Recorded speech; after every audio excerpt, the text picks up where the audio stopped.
I had always recognized endings by their ache, the slow realization that something had run its course, followed by the familiar moral sorting. If it hurt, it must have mattered. If it ended, something must have gone wrong. On the screen, departures were luminous and grievous, framed as sacrifice or inevitability.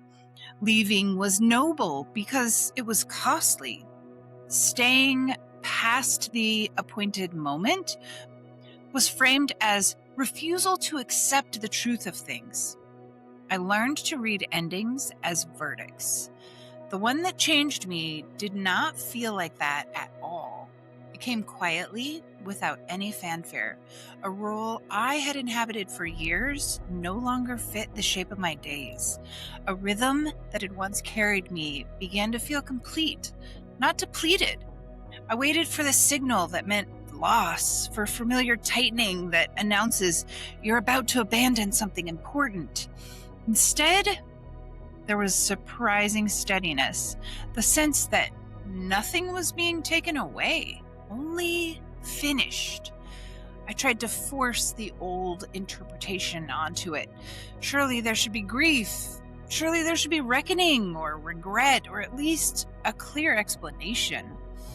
I searched for the failure that would justify leaving, the flaw that would make the ending legible. But none appeared. What I found instead was gratitude without any urgency at all. The kind that doesn't cling or bargain, the kind that knows when enough has been fully lived. Letting go did not collapse the structure of my life.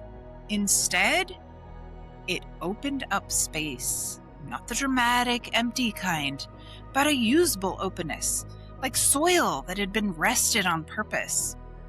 Other things began to move into that space, not as replacements, but as the next turn of a pattern already in motion.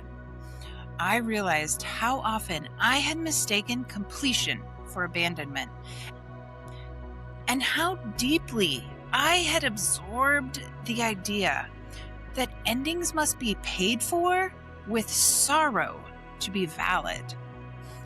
I still believe in honoring what ends. I still make room for grief when it's present. But I don't assume anymore that departure equals loss, or that staying until exhaustion is the price of integrity. Some endings just aren't sacrifices. They're thresholds, the kind you cross because the season has turned, not because you were pushed out. The world didn't ask me to disappear in order to move on. It simply keeps turning, and I am able to turn with it, carrying what had been learned without dragging the container behind me. It turns out completion doesn't have to be collapse.